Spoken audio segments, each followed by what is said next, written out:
Assalamualaikum warahmatullahi wabarakatuh. Salam sehat untuk kita semua. Semoga kita semua selalu mendapat lindungan Allah Subhanahu wa Ta'ala ya. Diberikan nikmat sehatul afiat serta dimudahkan segala urusannya. Amin ya robbal alamin.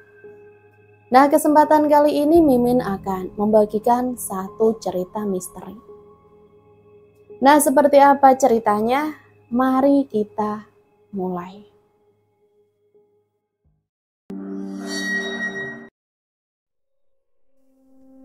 Masih kuingat jelas tahun 1995, di mana saat itu usiaku masih belasan tahun, belum mengenal cinta ataupun harta.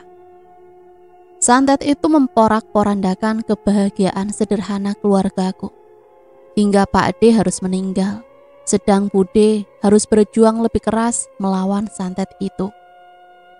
Rumah papan menjadi tempat tinggalku kala itu bersama satu keluarga. Pak D Darno yang kala itu menjadi adik ibuku juga tinggal bersamaku dan juga bapak. Karena beliau memang belum menikah. Ia pedagang keliling perabotan dapur, sedangkan Desarni penjual makanan di sekolah. Ambil handuk kompres niar sama belikan es batu ya Nduk, ucap ibuku, padahal jam dinding kala itu menunjukkan pukul 23:40. Buat apa Bu? Siapa yang kehausan malam-malam begini? Pak Dendo badannya kayak terbakar. Cari sampai ketemu ya Nduk. Aku bergegas cepat mengambil kerudung dan melangkah keluar dari kamar. Padahal hawa kala itu sangatlah dingin karena sedang musim penghujan. Aku mengambil payung yang disimpan di atas pogoh bersama beberapa panenan berupa jagung dan padi. Berbekal dari kursi aku bisa mengambilnya. Aku melangkah keluar dan membeli es batu di warung Mak Sri yang memang buka sampai jam 2 pagi. Dengan langkah cepat aku berjalan pulang dengan membawa satu buah es batu. Namun langkahku terhenti kala melihat sebuah bola berwarna merah menyala bak api melintas di atas kepalaku. Bisa dibayangkan, jalanan kampungku kala itu sepi, sedang hujan mengguyur sejak sore. Namun bola itu tidak padam terkena guyuran hujan.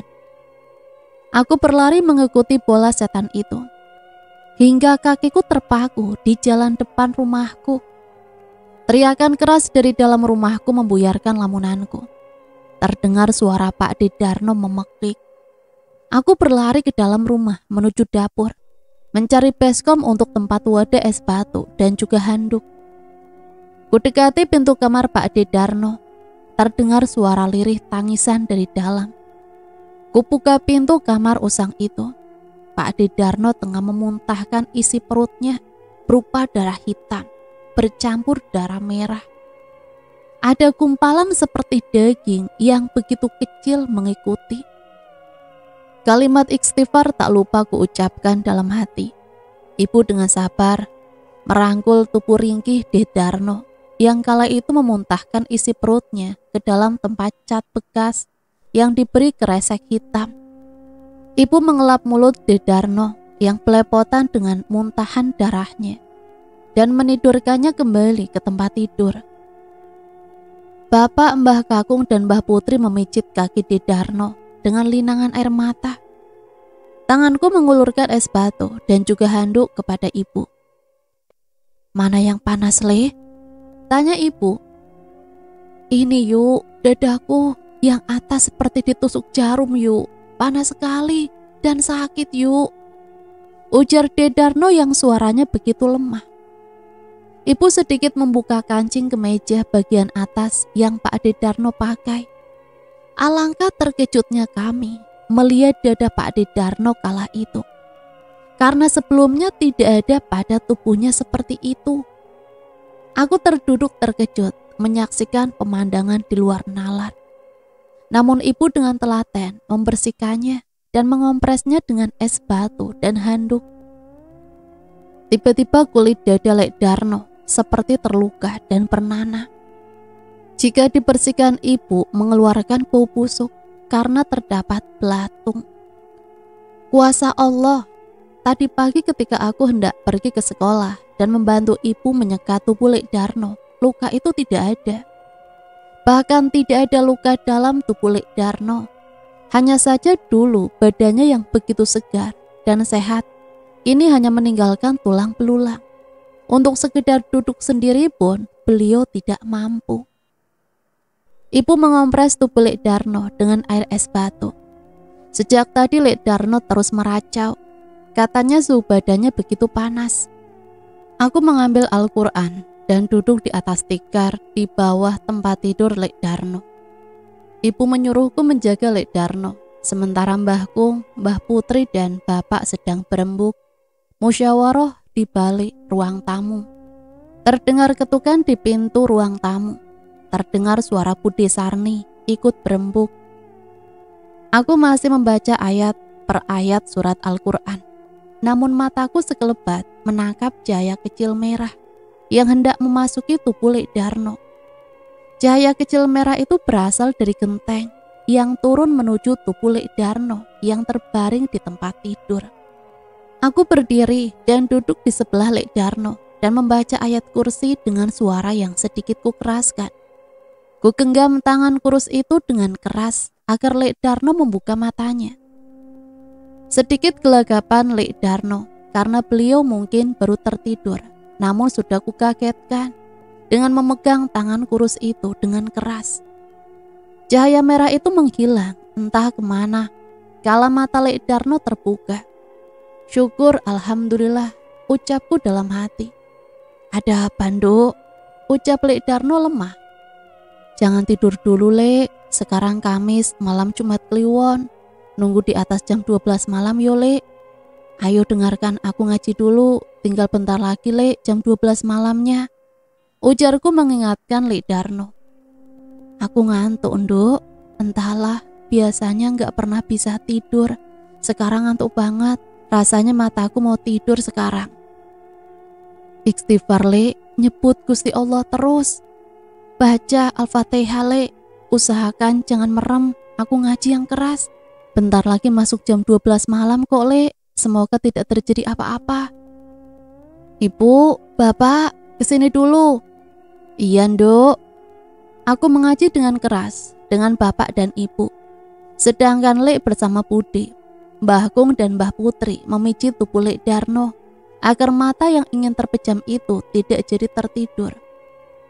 Hawa yang semula dingin mendadak panas, bak seperti di dekat tungku pawon.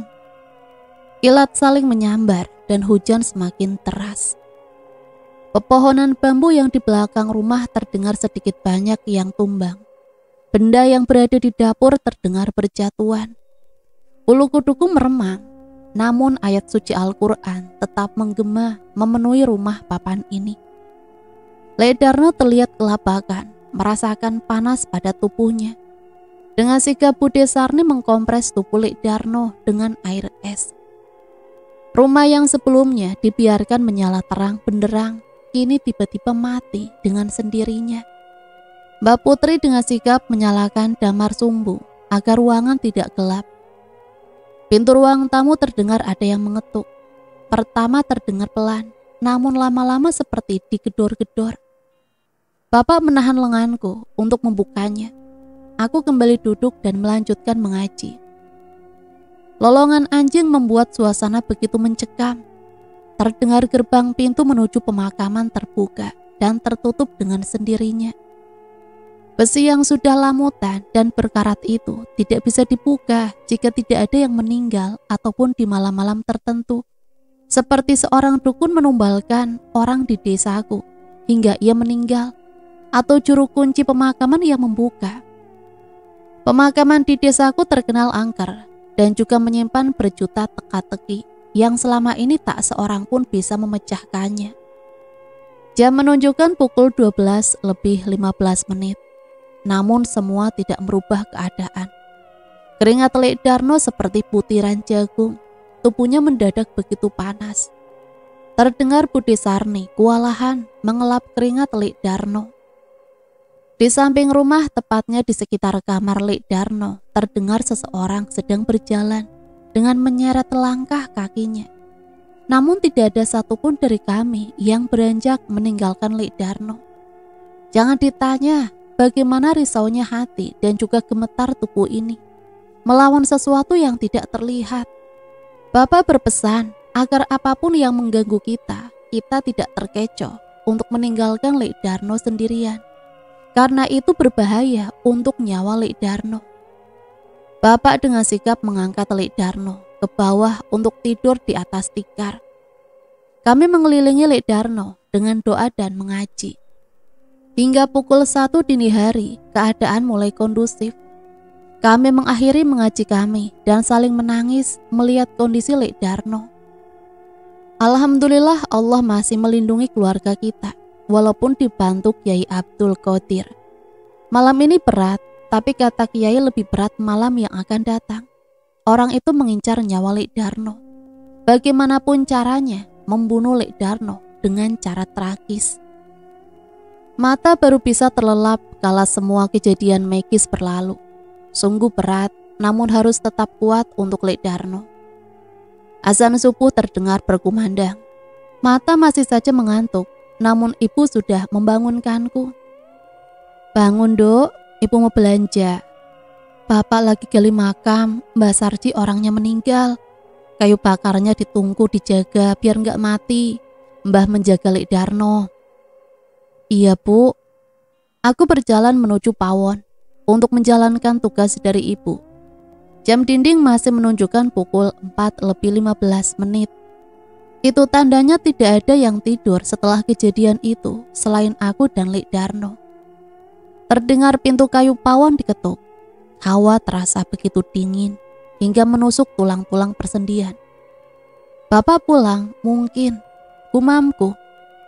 Aku berjalan menuju pintu pawon, membukanya dengan mulut yang masih menguap. Terlihat seorang kakek tua berdiri menunduk di hadapanku.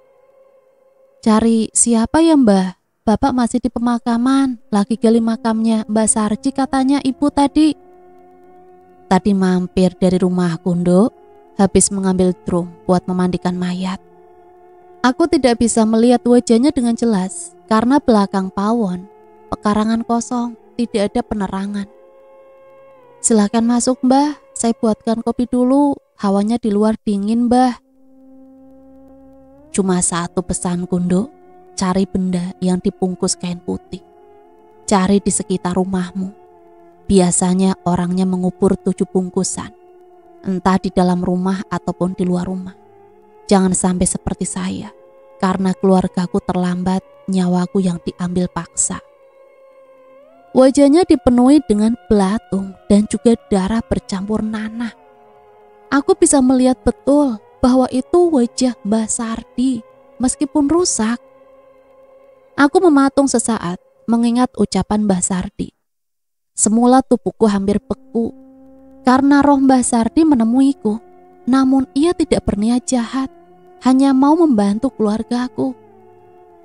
Dikala tubuhku yang masih mematung, ibu menepuk pundakku dari belakang, membuatku berjingkat karena kaget. Masih petang, kenapa pintu dapurnya dibuka? Nggak takut tak melihat pemakaman? Pawonku memang hanya dibatasi pekarangan kosong yang tidak begitu luas dengan makam. Jadi selama keluargaku tidak menanami tumbuhan di pekarangan kosong, otomatis makam bisa terlihat jelas dari dapurku. Mbak Sardi Bu, dikasih tahu dari tadi kalau orangnya meninggal, malah nggak didengerin. Bukan itu Bu, Mbak Sardi tadi nyamperin saya di depan pintu dapur Bu, memberikan pesan buat keluarga kita. Ibu menarikku duduk di kursi dapur. Minum dulu airnya Nduk. Pesan apa Nduk? Disuruh mencari benda yang dibungkus kain putih Bu. Jangan sampai kita telat, terus nyawa Lik Darno yang jadi taruhannya, seperti Mbah Sardi katanya. Jadi maksudnya Mbah Sardi juga disantet Nduk? Aku hanya mengangguk, menanggapi ucapan ibu. Bayangan wajah Mbah Sardi membuat otakku berpikir keras untuk menemukan benda itu. Terdengar teriakan dari kamar Lik Darno. Aku dan ibu berlari ke dalam kamar Lik Darno dengan terkopoh-kopoh. Ibu dengan sigap menyiapkan wadah untuk Lik Darno memuntahkan semua isi perutnya. Mbak Putri menempuk pelan punggung Lik Darno agar Lik Darno tidak terbatuk-batuk. Darah segar dan darah kotor lagi-lagi yang dimuntahkan Lik Darno. Ibu dengan sabar menidurkan Lik Darno kala Lik Darno tidak lagi muntah. Badanku rasanya panas, yuk. Sakit semua, apalagi di tenggorokan. Seperti ada yang menusuk-nusuk, yuk. Sabar Yole, kakak masih mencari obat. Jangan lupa terus menyebut nama Allah. Besok tak bawa ke rumah sakit, biar dapat cairan, biar gak lemas. Lik Darno hanya mengangguk mendengar penuturan ibu. Allah, Allah, Allah, ujar Lik Darno dengan tangan yang selalu menggenggam tasbih. Aku dan ibu berjalan keluar dari kamar Lik Darno, mengikuti ibu yang berjalan ke arah dapur untuk memasak. Bu, aku mau mencari benda yang dibicarakan Mbak Sardi. Siapa tahu bisa ketemu dan Lik Darno bisa sembuh, Bu. Masih petang, Dok. Nanti dulu, biar kelihatan nanti. Aku masih menunggu hingga sang mentari bersinar agar memudahkan niatku mencari buntelan itu. Jam dinding menunjukkan pukul 5:30. Aku berlalu keluar. Cahaya mentari sudah menunjukkan sinarnya. Aku mencari sapu lidi untuk menyapu halaman dan juga samping-samping rumah. Akibat hujan semalam yang begitu deras membuat daun-daun pohon mangga di depan halaman rumah berjatuhan hingga membuat halaman begitu kotor. Di penyangga depan rumah yang terbuat dari kayu jati terdapat gundukan seperti tanah berbeda. Sekilas memang tidak ada yang berbeda, tetapi mataku tiba-tiba ingin menggalinya. Tidak dalam, namun mataku menangkap sebuah benda. Tanganku berusaha menggali hingga benda yang dibungkus kain putih itu menyembul. Seperti sebuah mainan, ku genggam dan ku bawa menemui ibu di dapur. Benda apa ini, Bu? Ibu menerima bungkusan yang ku berikan dengan menatapku lama, lalu kembali menatap buntelan itu. Kamu dapat dari mana, Tonduk, benda ini? Di bawah penyangga yang tengah, Bu, pas tadi menyapu halaman. Panggil Mbahku sebentar, Nduk, di kamar Lik Darno. Aku mengangguk dan melangkah menuju kamar Lik Darno. Terlihat Mbahku memberikan pupuk yang dibalur di tubuh Lik Darno. Mbahku, dipanggil ibu di dapur. Iya, Nduk. Mbahku ikut melangkah bersamaku menuju dapur. Tempat ibu menyuruhku memanggilnya. Benar, Pak, Darno kena santet. Pagi tadi Melati juga disamperin sama rohnya Mbah Sardi, disuruh mencari benda yang dibungkus di kain kafan. Mbah Kong terduduk mengusap sudut netra, mengambil buntelan yang terbungkus kain kafan dari tangan ibu dan membukanya. Terdapat sebuah boneka yang terbuat dari tenunan benang, jarum, peniti dan juga tanah. Siapa yang tega terhadap anakku, ya Allah? Apa yang diirikan dari Darno anakku? Darno hanya penjual gerabah keliling, tidak banyak bicara. Tega sekali yang jahat sama Darno. Mbah Kung dengan tangan gemetar duduk di atas kursi kayu buatannya sendiri yang mulai keropos. Mata tuanya dibanjiri air mata. Ibu yang terbawa suasana juga ikut menangis, menepuk pundak Mbah Kung pelan. Saya berjanji, Pak, bakal mencari siapa yang membuat Darno sampai sakit keras begini. Sama akan berusaha keras mengajak Darno berobat biar cepat sembuh, Pak. Doakan saya menemukan jalan sama suami, Pak. Kamu itu sudah habis banyak, Nduk, buat mengajak Darno terus berobat. Masih ada sapi kecil, Pak. Itu yang mau saya jual buat berobatnya Darno. Saya ikhlas, Pak. Muga-muga adik saya bisa sembuh. Terima kasih, Nduk. Terima kasih. Allah yang akan membalas kebaikanmu. Terdengar suara memanggil dari luar. Yusar, Yusar. Aku keluar melihat tamu. Ternyata Mbak Saniti, tetangga samping rumah. Ada apa ya, Mbak? Tidak ngelayat, ah. Kebanyakan tetangga baru berangkat ke rumah Mbak Sardi. Aku bilang ibu dulu ya, Mbak. Aku pun masuk ke dalam untuk memberitahu ibu. Belum sempat mulutku menjelaskan, ibu sudah tahu maksud tujuanku ke arah dapur. Kamu yang ngelayat, Yondo, ibu dan mbahku mau ngurus buntelan tadi. Kamu hati-hati, bawaannya sudah ibu siapkan di ember itu.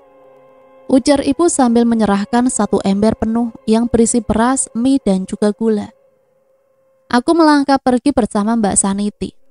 Awan yang semula cerah mendadak mendung, kala banyaknya para pelayat yang datang ke rumah Mbak Sardi. Gerimis tiba-tiba mengguyur desa ini. Aku berteduh di pinggir tempat pemandian jenazah Mbak Sardi. Kasakusuk kudengar bahwa begitu anyir bau tubuh Mbak Sardi. Karena begitu banyak darah dan nanah yang harus dibersihkan dari luka-luka di tubuh Mbak Sardi. Tiba-tiba kakiku tersiram air dari pemandian jenazah Mbak Sardi. Belatung-belatung bercampur darah dan nanah mengenai kakiku. Kupungkam mulutku yang begitu kaget agar tidak memancing keributan dan membuat kegaduhan. Aku berjalan ke belakang rumah Mbak Sardi untuk mencari sumur untuk membersihkan kakiku dari pelatung-pelatung kecil dan darah itu. Ternyata kamar mandi Mbah Sardi dengan rumah Mbah Sardi terpisah. Lebih belakang, hampir ke kebun-kebun. Aku yang kala itu menimba sumur dan membasuh kakiku dengan sabun, mendengar seseorang memanggilku kala itu. Namun seperti suara angin. Gerimis semakin teras disertai dengan petir kecil membuat suara itu terdengar samar. Aku mempercepat membersihkan belatung yang menempel di kakiku. Namun mataku masih berfokus menatap ke sekeliling. Hingga aku baru menyadari kaki yang kubasuh dengan sabun begitu dingin seperti bongkahan es dan berbau anyir. Kepalaku yang menghadap berlawanan dengan tubuh kuputar perlahan. Ternyata kaki yang sejak tadi ku bersihkan adalah kaki Mbah Sardi. Bola mata yang hanya terlihat putihnya saja berubah menjadi darah yang mengucur deras hingga bola mata itu hilang, tak tersisa dan hanya diisi oleh belatung. Badanku terasa membeku. Cepat temukan buntelan itu. Iblis itu ingin menyiksa Darno pelan-pelan, membuatnya sakit keras lalu meninggal. Lalu berusaha menyakiti keluargamu yang lainnya. Ujar arwah Mbah Sardi. Saya baru menemukan satu Mbah. Mulutku ikut terbata menanggapi ucapan Mbah Sardi. Ketakutan saat itu menguasai tubuhku, namun kakiku tidak bisa melangkah meninggalkannya. Ada satu buntelan yang dijaga iblis itu, sehingga kamu dan keluargamu akan sulit menemukan. Maka dari itu, datanglah ke desa Tum, Pak Kobong. Aku masih memandang tubuh busuk Mbah Sardi itu. Mataku menatap fokus mulut yang menjelaskan secara terbata dengan mengeluarkan belatung dan bau anyir. Sesaat setelah suara seraknya menjelaskan, ia lantas menghilang begitu saja. Sedang aku terduduk di samping sumur dengan tubuh basah kuyup. Kaki ini mulai bisa digerakkan, namun seakan energiku dihisap habis oleh Mbah Sardi. Persendianku lemas seakan tak memiliki tulang. Aku memuntahkan isi perut di samping sumur. Kepala seakan berkunang-kunang karena pandangan menjijikan serta bau menyengat itu. Terdengar teriakan dari Mbak Saniti. Melati, sadar Nduk, kamu kenapa? Ditepuknya pipiku sedikit kencang, namun mulutku seakan berat untuk terbuka. Beberapa warga menggendongku menuju tempat tidur yang terbuat dari kayu di belakang rumah Mbah Sardi. Mbak Saniti memberi mulutku dengan sedikit minuman. Kali ini mataku bisa menatap fokus Mbak Saniti. Kamu kenapa, Mel? Lihat apa toh kamu sambil lemes kayak gini? Enggak kok Mbak, kepalaku tadi pusing makanya aku sampai jatuh. Yowis lah, ayo pulang saja daripada terjadi apa-apa sama kamu. Aku pun mengangguk, lantas dipapah berjalan oleh Mbak Saniti untuk pulang karena kondisiku yang masih lemas. Bola mataku masih menangkap Mbah Sardi yang masih berdiri mematung di sekitar pemandian jenazahnya. dengan menatapku yang berjalan terpincang-pincang. Mbak Saniti dengan telaten menuntunku menuju rumah. Orang-orang yang melayat tadi pada membicarakan Mbak Sardi, Mel.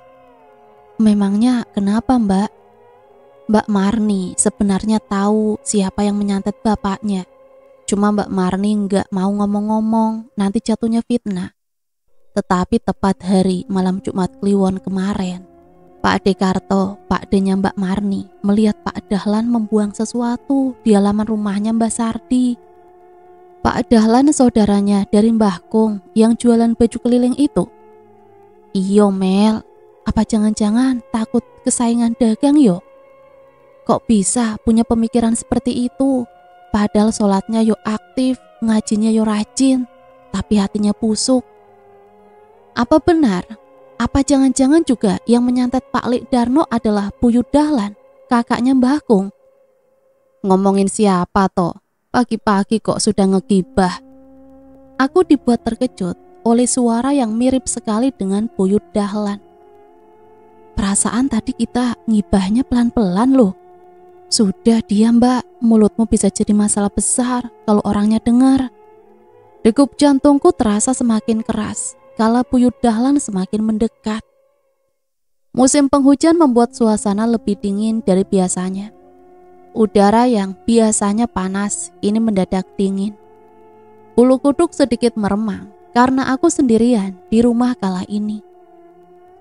Ibu bapak dan Simbah sedang mengantar Lik Darno tadi sore untuk berobat ke puskesmas. Nyatanya beliau malah dirujuk ke rumah sakit besar di kota untuk penanganan lebih lanjut. Kabar yang ku dengar dari Cak Pri, supir angkot tetanggaku yang mengantar. Lik Darno harus diopnam, tapi bapak akan pulang. Jam dinding sudah menunjukkan pukul 23:30, tetapi belum ada tanda-tanda kedatangan bapak. Petir menyambar saling bersaut-sautan, pertanda hujan di luar cukup deras. Aku berbalut selimut sarung pemberian bapak untuk menghangatkan badan karena dinginnya cuaca.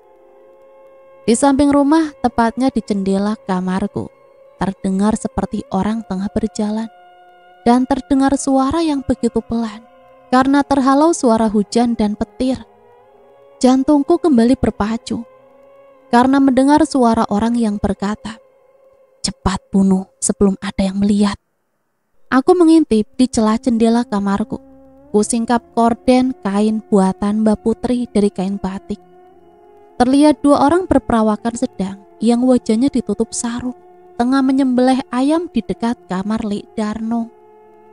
Aku mengawasi pergerakan mereka dengan jantung yang seakan lari maraton. Mereka mengambil kardus yang dibungkus plastik besar. Terlihat di dalam kardus itu berisi tanah, bunga, dan terakhir ayam yang telah dibunuh tadi dimasukkan ke dalam kardus itu. Sebentar lagi juga mati seperti ayam ini, lepek-lepek. Biar rasakan sakit yang tidak ada obatnya.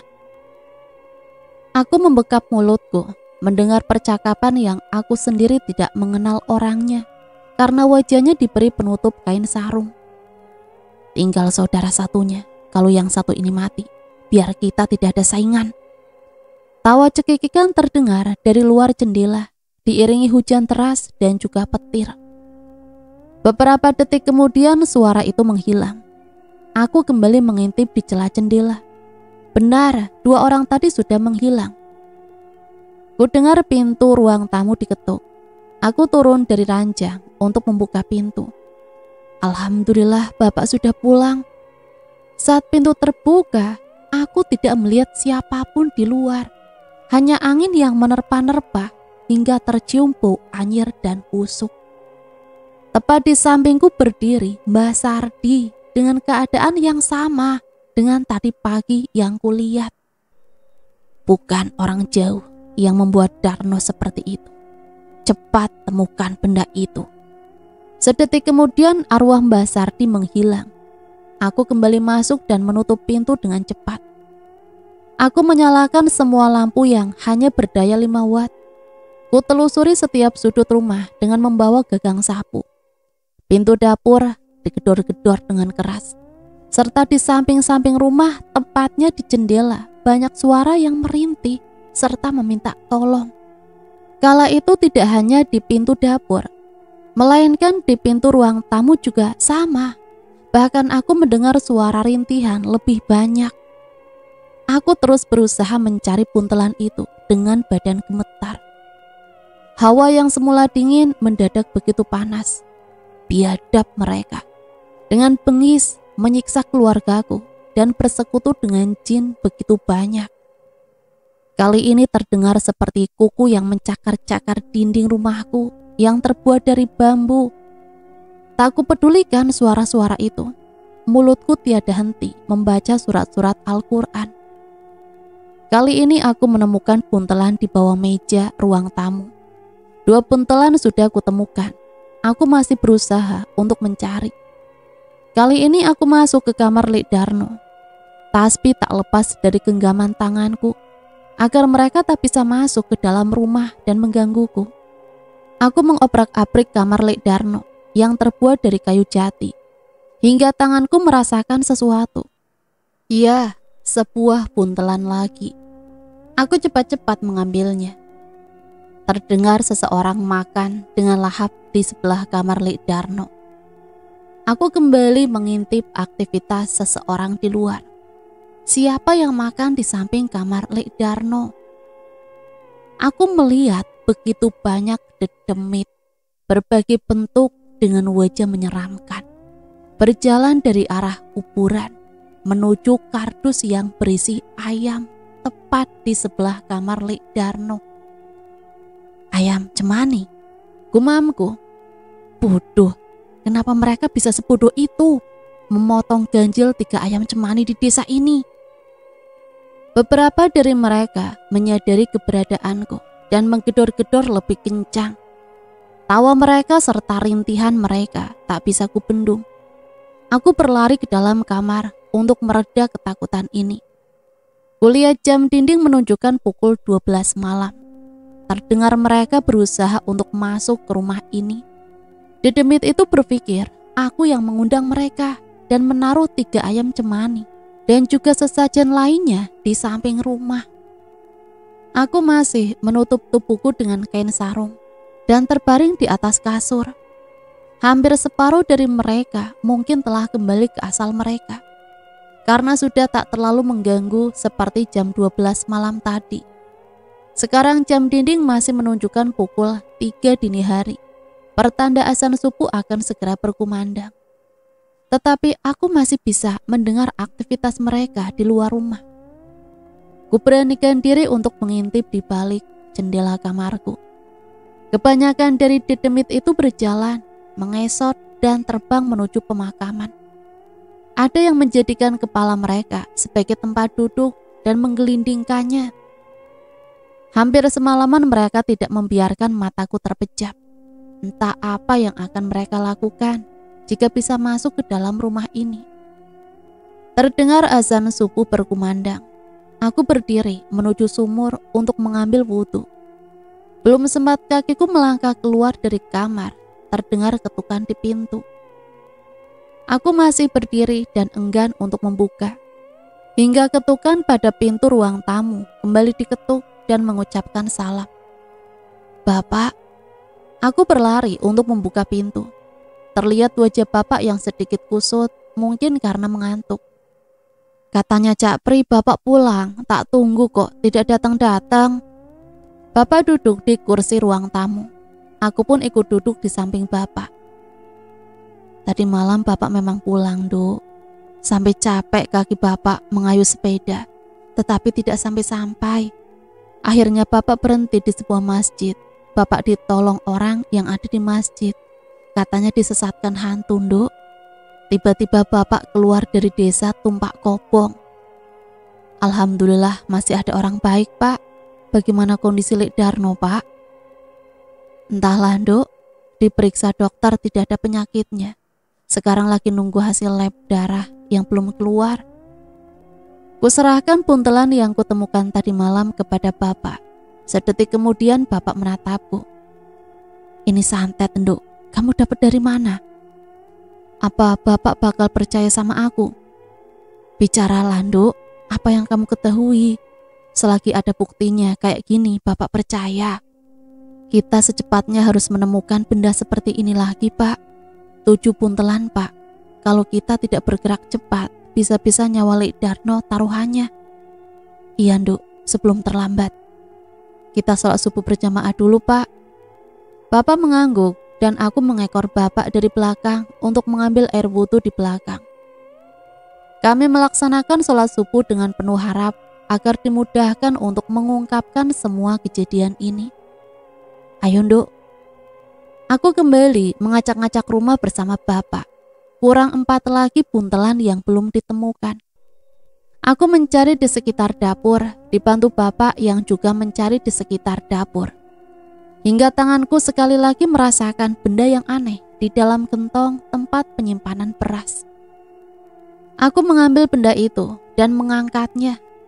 Benar saja, iblis-iblis itu menaruhnya di dalam kentong beras yang berasnya tidak pernah habis.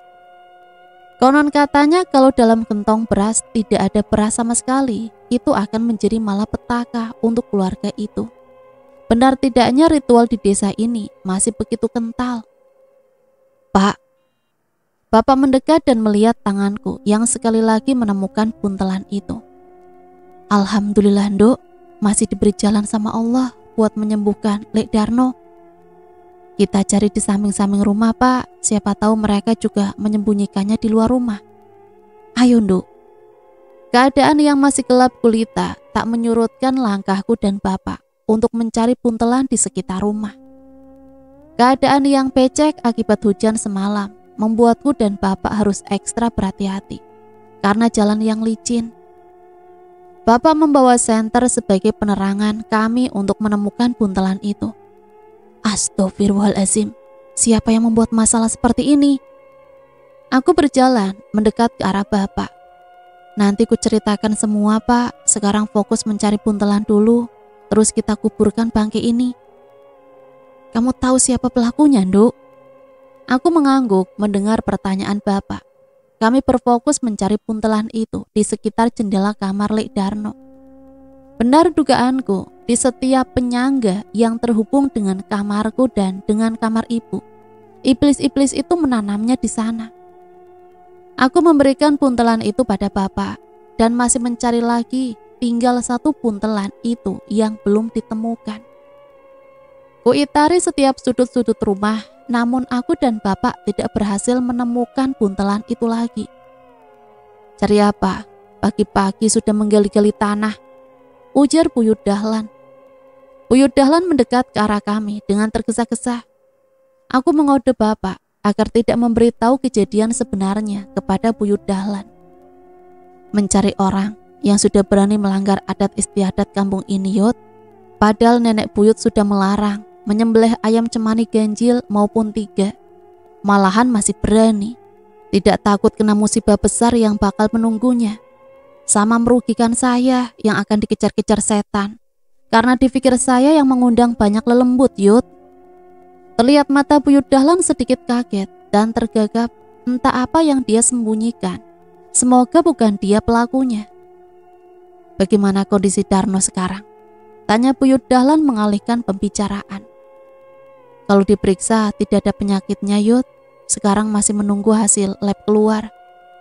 Buyut Dahlan terlihat manggut-manggut dan berpamitan mau berolahraga. Aku dan Bapak melanjutkan pencarian buntelan itu, namun hasilnya nihil. Terdengar salam dari depan. Assalamualaikum. Assalamualaikum. Waalaikumsalam. Loh, kakek pulang diantar siapa? Naik becak, Nduk. Kenapa wajahmu tegang, Nduk? Mbah Kung berjalan dan duduk di kursi ruang tamu. Belum sempat aku menjelaskan, Bapak telah keluar dari arah dapur sambil membawa buntelan.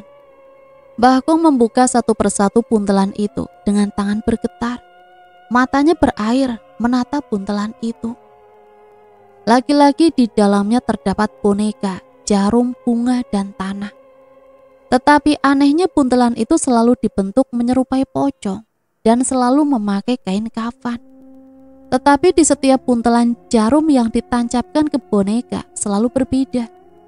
Ada yang di tenggorokan dada, kepala, dan anggota tubuh lainnya.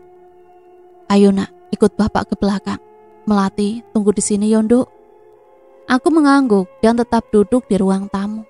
Entah apa yang dilakukan Mbah Kung dan juga bapak di belakang. Entah apa yang dilakukan oleh bapak dan Mbah Kung. Sudah sekitar setengah jam lebih mereka belum juga kembali menemaniku. Mataku seakan begitu berat karena sejak semalam belum terlelap sedikit pun. Saat mata yang ingin terpejam, lagi-lagi aku mencium bau anyir dan bau busuk. Firasatku semakin tidak enak, namun aku tetap berpura-pura terpejam. Walau bau itu semakin lama semakin mendekat, aku tetap berusaha untuk berpura-pura terpejam. Walaupun perutku terasa mual dan ingin muntah. Buntelan itu dijaga setan perewangannya dukun yang menyantet Darno. Sudah saya ingatkan, pergilah ke desa Tumpak Kobong. Kamu bakal tahu jawabannya. Sedetik kemudian aku tak lagi mencium bau anyir itu. Aku tergagap kala ada yang menepuk pundakku. Bangun Dok, kenapa mengigau bicara desa Tumpak Kobong? Aku mengucek-ngucek mata. Benar ternyata, aku tadi tertidur di kursi ruang tamu. Kenapa memangnya Mbah Kung? Desa itu sudah lama ditinggalkan karena keangkerannya. Banyak orang yang sering disesatkan jika memasuki desa itu, Nduk. Tiba-tiba kita akan terhubung dengan alam gaib. Konon katanya desa Tumpak Kobong adalah gerbang menuju alam gaib. Sekarang hanya tinggal tetua dan keturunannya yang menetap di sana, Nduk. Kalau tidak ketemu buntelannya, Lek Darno tidak bisa sembuh. Soalnya kurang satu buntelan yang belum ketemu. Kita disuruh ke desa Tumpak Kobong yang bisa membantu kita menemukan buntelan itu. Tunggu, kakek mau tanya, kok kamu tahu tentang buntelan itu? Terus tentang orang pintar di Tumpak Kobong, itu dari siapa, Tondok? Ku ceritakan semua yang berawal dari arwah Mbah Sardi yang memberitahukan semua misteri ini dan juga tentang desa Tumpak Kobong. Semua ku ceritakan kejadian semalam di mana dua orang lelaki bertopeng kain sarung telah menyembelih ayam cemani dengan jumlah ganjil di samping jendela Lek Darno. Padahal itu adalah pantangan desa ini, serta teror hantu dari pemakaman yang sengaja diundang oleh orang-orang jahat yang ingin menyelakai keluarga kita. Astagfirullahaladzim, berat sekali, Nduk. Tapi kamu tahu siapa yang berani kurang ajar menyembelih ayam cemani ganjil di pekarangan kita? Aku menggeleng. Bahwasanya aku memang tidak kenal dengan laki-laki misterius yang membunuh ayam cemani. Mereka akan terus mengganggu Darno dan memakan belatung-belatung yang dikeluarkan dari tubuh Darno, lantaran kita sendiri yang mengundang. Tidak, Kek. Yang mengundang mereka orang-orang yang tidak bertanggung jawab, bukan kita. Tetapi mereka melakukannya di pekarangan kita, Nduk. Dan dengan menyebut nama keluarga kita, itu artinya kita harus siap dengan teror makam yang akan menghantui di setiap malam, sampai kita menumbalkan kepala kerbau sebagai gantinya. Aku dan Bapak saling berpandangan, karena memang tidak tahu akibat fatal apa yang akan terjadi ketika ayam cemani dipotong ganjil. Bapak memang bukan warga kampung ini, maka ia pun sama terkejutnya denganku akan penjelasan Mbah Kung. Astagfirullah, kerbau itu mahal. Bagaimana kita membelinya, Pak?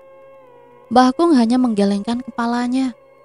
Bapak kembali untuk ke rumah sakit, sedang aku dengan Mbah Kung menunggu di rumah. Karena kabar yang kudengar dari Cak Pri, pihak rumah sakit besok akan memulangkan Lek Darno. Dari hasil lab yang keluar tidak ditemukan penyakit apapun, seperti kolesterol, asam urat, atau yang lainnya. Karena ketersediaan kamar perawatan yang minim, membuat dokter memutuskan memulangkan Lek Darno, sebab ada yang benar-benar butuh penanganan, karena diagnosa penyakit jelas adanya. Hari menjelang zuhur, Mbah Kung beranjak menuju masjid, sedangkan aku masih memasak di dapur. Dapur yang terbuat dari anyaman bambu membuat kita bisa melihat atau mengintip di celah-celah anyaman. Apalagi anyaman sudah lama membuatnya merenggang, kadang ada yang patah. Aku merasa di belakang dapur ada yang melihat. Aku berjalan membuka pintu dapur untuk mengetahui siapa yang begitu iseng di siang bolong. Aku tidak melihat siapapun, namun tengkuk leher seakan ditiup. Aku menutup kembali pintu dapur, takut karena bulu kuduku merinding. Di sela anyaman yang sedikit patah, aku melihat seringai gigi yang berwarna kuning, serta wajah yang berwarna hitam pekat. Gigi itu menyeringai, serta mengeluarkan suara cekikikan. Di celah satu lagi, tepatnya di samping penampakan misterius itu, aku juga melihat mata besar, berwarna keseluruhan putih, namun ada titik hitam kecil di tengah-tengah. Juga meminta tolong dibukakan pintu karena lapar. Membuat spatula untuk menggoreng ikan lele terlepas begitu saja. Mereka menggedor-gedor pintu dapur yang sudah kututup. Di celah pintu dapur aku melihat bukan hanya satu atau dua. Bahkan sekarang pintu dapurku dikepung makhluk tak kasat mata. Aku berlari ke dalam kamar untuk menutupi tubuhku dengan kain sarung yang sudah berkeringat lebih. Badanku menggigil karena terus-menerus disuguhkan dengan pemandangan yang tidak lazim. Pintu kamarku tutup rapat. Terdengar suara langkah kaki memasuki rumah. Mengucapkan salam lalu memanggilku. Benar itu mbahku. Aku berjalan keluar untuk menemuinya. Lapar mbah.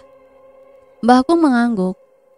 Aku meminta Mbah Kung untuk menemaniku ke dapur untuk mengambil masakan yang sudah kubuat. Kami memakan di ruang tengah beralaskan tikar anyaman yang dibuat Mbah Putri. Mbah pikir kamu Nduk duduk di bawah pohon mangga pinggir jalan, tapi kepalanya menunduk saja. Dari tadi melatih di kamar Kung, habis masak tidak kemana-mana. Mbah Kung hanya mengangguk mendengar penjelasanku. Itu tandanya teror sudah dimulai Nduk, hati-hati. Hantu itu bisa menyamar menjadi keluargamu. Bisa jadi kakek, nenek, bisa juga jadi ibu dan bapak kamu. Aku melihat bayangan Mbah Kung dari kelambu sedang berganti pakaian. Sedang di depanku saat ini. Siapa? Aku kembali mengingat nasihat baru saja. Hingga Mbah Kung yang sedang makan terdengar lahap di hadapanku menyeringai dengan senyum yang begitu menakutkan. Serta bola mata berubah menjadi putih sempurna dengan titik hitam di tengah. Mataku terkunci kala aku ingin meminta pertolongan pada Mbah Kung yang berada di dalam kamar. Persendianku seakan lemas kala tangannya dengan kuku-kuku panjang membelai wajahku. Wajah yang tadinya sungguh teduh kini berubah menjadi monster yang begitu menyeramkan. Kuku-kuku panjangnya kini merobek kulit lenganku dengan seringai yang begitu menakutkan. Perih menjalar hampir di bagian tanganku, hingga pandanganku menjadi buram. Hingga aku mendengar azan berkumandang dan suara orang mengaji. Mataku begitu perat terbuka, serta badanku yang begitu lelah seakan habis berjalan ribuan kilometer. Mataku mengerjap sedikit demi sedikit, hingga suara Kiai Abdul Qadir yang samar-samar terdengar mampu membuat semua orang berhenti dengan bacaan mengajinya. Alhamdulillah, Cak Ayu sudah kembali. Ambilkan minum melati, ini kasihan, ucap Kiai kepada beberapa warga. Sesaat Kiai memerintah salah satu anak didiknya di pesantren. Sebelum gelas air diberikan kepadaku, Kiai Abdul membacakan doa di dalamnya. Dengan cekatan, tangannya menopang tubuhku untuk membantuku meminum air doa itu. Tubuhku kembali berenergi dan tidak begitu lemas lagi setelah meminum air doa Kiai. Kok bisa? Bagaimana mungkin nyawamu mau dibawa ke alam lain, Dok? Tanya Kiai. Maksud Kiai apa ya? Saya ndak paham dengan maksud perkataan jenengan. Kamu itu diincar sama makhluk gaib yang dikirim oleh dukun itu, Dok.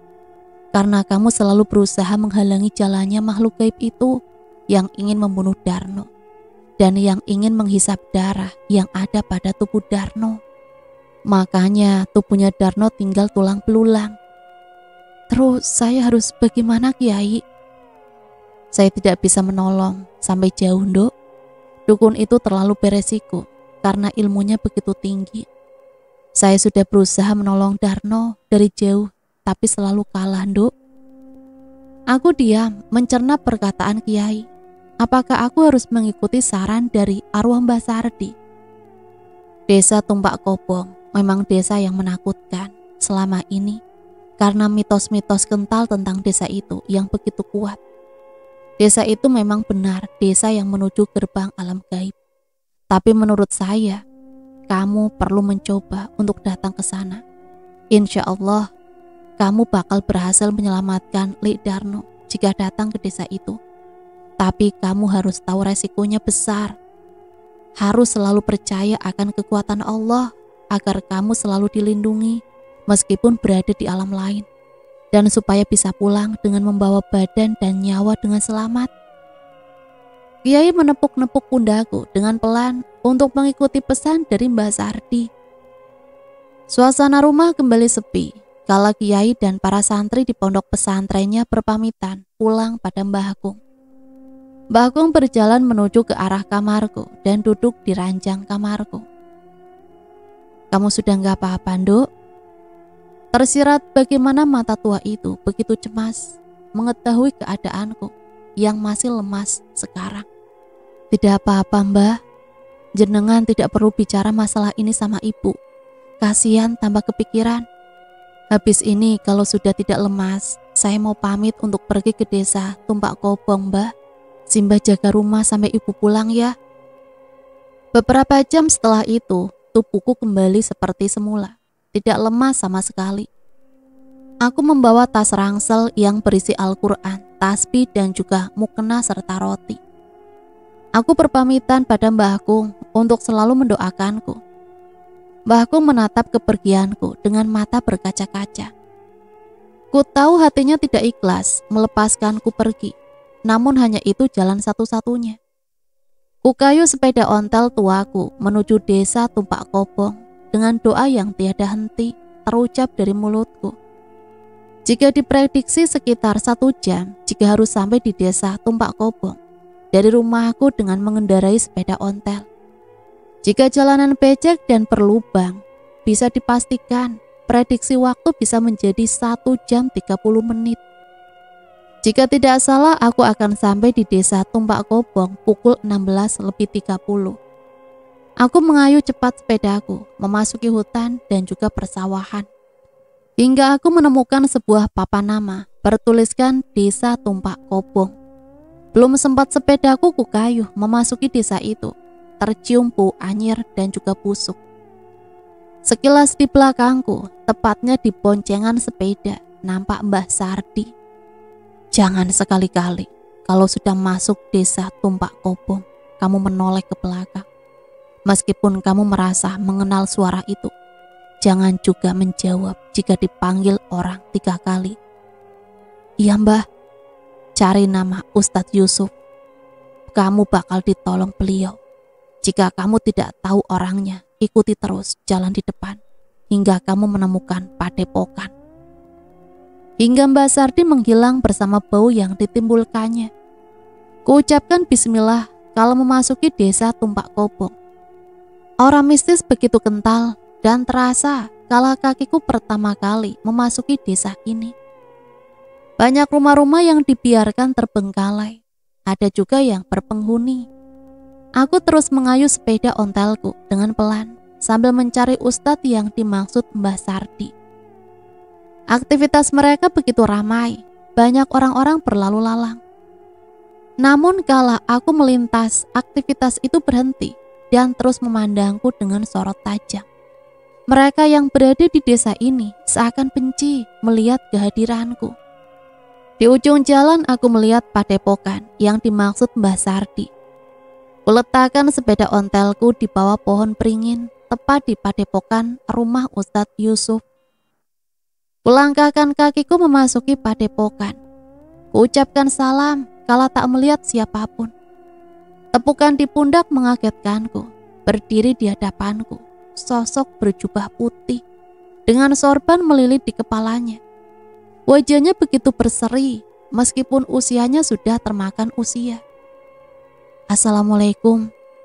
Mbah, saya mencari Ustadz Yusuf, orangnya ada? Saya sendiri, Nduk, silakan masuk dulu. Ada kepentingan apa sampean? Jauh-jauh datang ke sini mencari saya, Nduk? Padahal kamu itu tahu resikonya begitu besar masuk desa ini. Ku ceritakan semua kepada Ustadz Yusuf tentang permasalahan yang kuhadapi. Dengan sabar beliau mendengarkan ceritaku. Hingga ketika aku telah selesai berbicara, Ustadz Yusuf berdiri dan melangkah masuk ke dalam padepokan. Angin sepoi bersemilir menerpa kerudung yang kukenakan.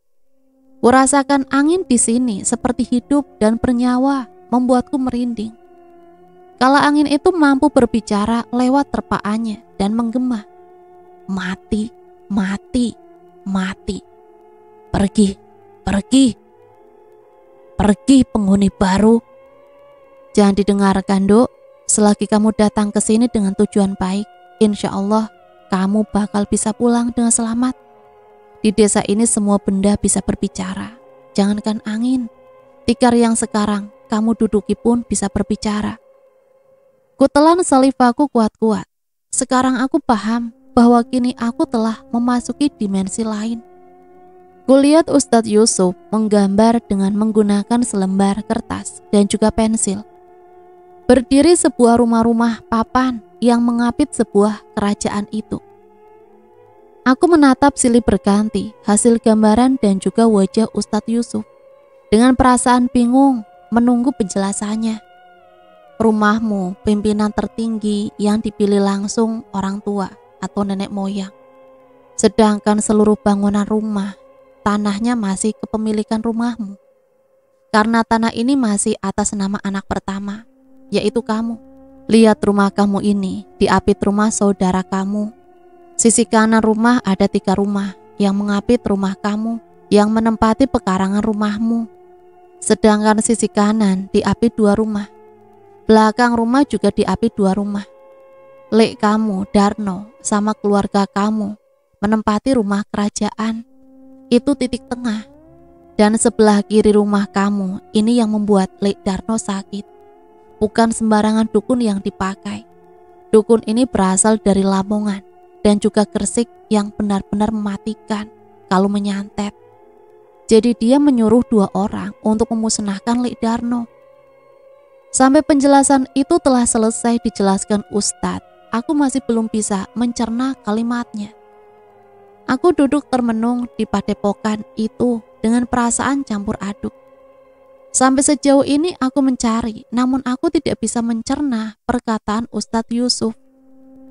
Kamu bawa kalung dan bubuk jamu ini, usapkan pada tubuh Lek Darno selepas sholat maghrib. Kalung ini bakal melindungi dari arwah jahat agar bisa keluar dari desa ini dengan selamat. Jangan dilepas kalung ini, terus dipakai bagaimanapun caranya. Baik Ustadz, terima kasih atas obatnya. Aku pun berdiri dan berpamitan pada Ustadz untuk kembali pulang. Dengarkan, Duk. Entah nanti ada peristiwa apa di depan, tetap berjalan, jangan berhenti ataupun menolong. Kalau sudah sampai rumah, kamu cari buntelan itu, insya Allah bakal kelihatan. Lek Darno juga bisa sembuh. Kalau sudah menemukan buntelan itu, segera lepas kalungnya, agar kamu tidak kena bala.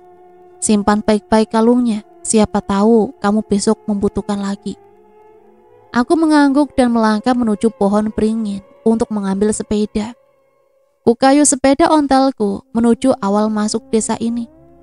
Angin semakin berembus kencang kala aku mengayuh sepeda ini.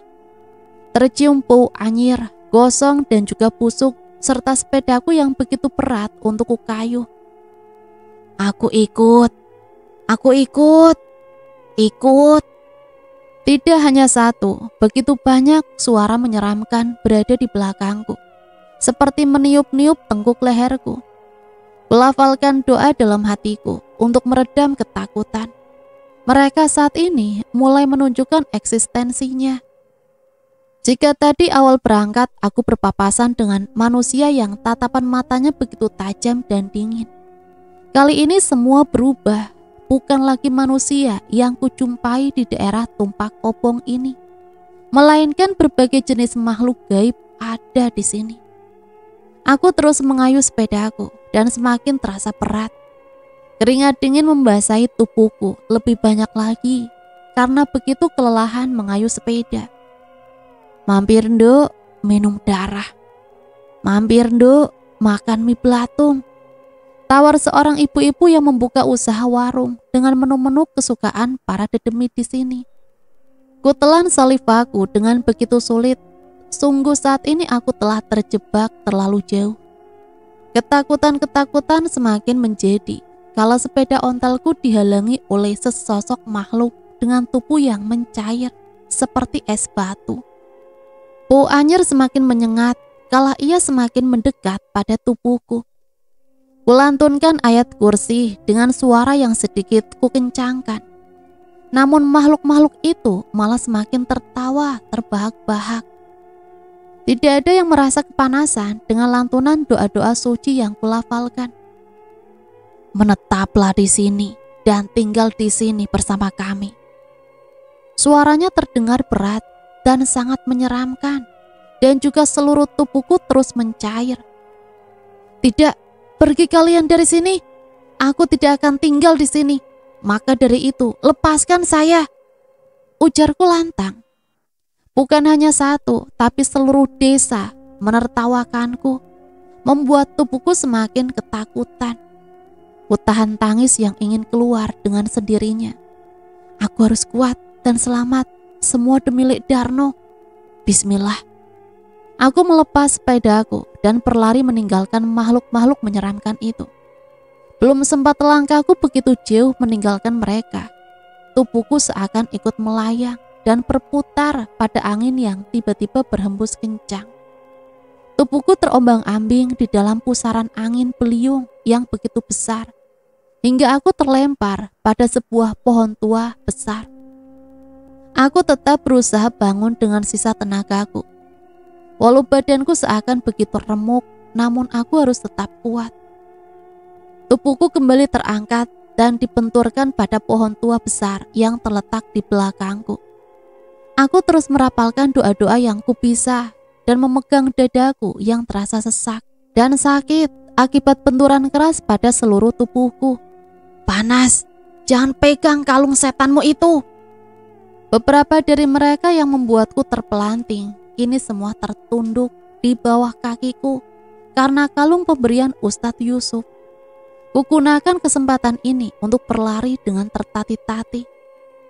Kakiku dan tubuhku begitu sakit akibat dihantamkan dengan keras ke pohon tua itu. Mereka tak mengejar lagi kalau aku masih memegang kalung itu. Kulihat sepeda ontelku dipenuhi dan dijilati oleh beberapa makhluk yang rupa dan semuanya begitu menyeramkan. Aku mendekat ke arah mereka dengan memegang kalung itu dan membaca doa-doa. Mereka semua berteriak dan menyingkir dari sepedaku. Aku menaiki sepeda ontelku dengan kecepatan tinggi. Semua makhluk di desa ini memandangku dengan tatapan mengerikan, namun tidak lagi berani mendekat. Sudah aku kayu sepeda ontelku sangat jauh, namun desa ini tak kunjung terlihat ujungnya. Mereka seolah menyesatkanku, bahkan kini aku berada di tengah-tengah hutan. Aku turun dari sepeda dan melihat sekeliling. Pertama kali aku datang, hutan ini tidak ada. Kenapa sekarang ada hutan yang terbentang dengan luas? Terdengar suara yang begitu mengerikan. Aku berjalan mengendap-endap ke arah sumber suara. Terlihat sebuah kerajaan yang begitu bagus, namun terlihat seperti bangunan zaman dahulu. Terlihat begitu ramai di luar kerajaan, seperti sebuah upacara atau entahlah yang dilakukan bangsa lelembut itu. Tunggu. Aku membekap mulutku rapat-rapat. Ketakutan pada tubuhku kembali meningkat menyaksikan pemandangan di depan sana yang begitu mengerikan itu. Penambahan anggota baru. Teriak mereka dengan serempak dan mengangkat sebuah tubuh yang mungkin telah tersesat sama sepertiku saat ini. Kulihat tubuh wanita dengan berjilbab panjang itu terbaring tanpa bergerak, walau suara makhluk di demi terdengar begitu ramai. Mari bersulang atas anggota baru dan juga makan malam yang begitu lezat. Terdengar tawa sumbang makhluk lelembut itu yang begitu mengerikan. Aku yang ketakutan setengah mati segera lari dari tempat itu. Aku tidak mau bernasib sama dengan wanita tersebut. Kaki hampir patah karena hutan itu tak ada ujungnya. Tapi aku tidak menyerah. Kupegang kalung pemberian Ustadz Yusuf yang aku pakai, sembari mulutku terus membaca ayat Al-Quran. Dan akhirnya aku bisa keluar dari desa Tumpak Kobong. Aku beristirahat sejenak di masjid, sebelum aku melajukan kembali sepedaku ke rumah. Sampai di rumah aku melihat Lek Darno sudah ada di rumah. Kepulanganku disambut dengan tangisan haru. Setelah aku tenang, aku sudah bebersih dan sholat. Aku menceritakan semua yang aku alami kepada mereka, keluargaku, kecuali Lek Darno. Setelah itu kami semua bergegas mencari buntelan santet terakhir. Dan akhirnya atas izin Allah, buntelan itu ditemukan di bawah kasur Lek Darno. Dan tanpa menunggu waktu lama, Mbah Kung membakar buntelan terakhir tersebut. Kami juga menumbalkan kepala kerbau untuk para dedemit kuburan, agar mereka tidak mengganggu kami setiap malam. Padahal kami sudah habis-habisan untuk biaya pengobatan Lek Dar. Selang beberapa hari setelah ritual itu, kami mendengar kabar bahwa Buyut Dahlan sakit, dan sakitnya sama persis seperti Lek Darno. Sedangkan Lek Darno sendiri kondisinya semakin membaik. Walaupun kami mencurigai sakitnya Buyut Dahlan ada hubungannya dengan santet Lek Darno, tapi kami tidak mau menuduh, toh belum ada bukti yang jelas. Sedangkan kami juga saudara.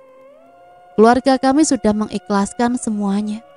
Kami pasrahkan semuanya pada Gusti Allah. Yang terpenting Lek Darno sekarang sudah lebih baik, tidak sakit-sakitan lagi. Hati-hati, hukum karma berlaku. Santet yang berbalik ke pelaku akan sulit untuk disembuhkan. Barang siapa yang menzalimi, pasti akan terzalimi. Itulah hukum alam. Dan cerita selesai sampai di sini.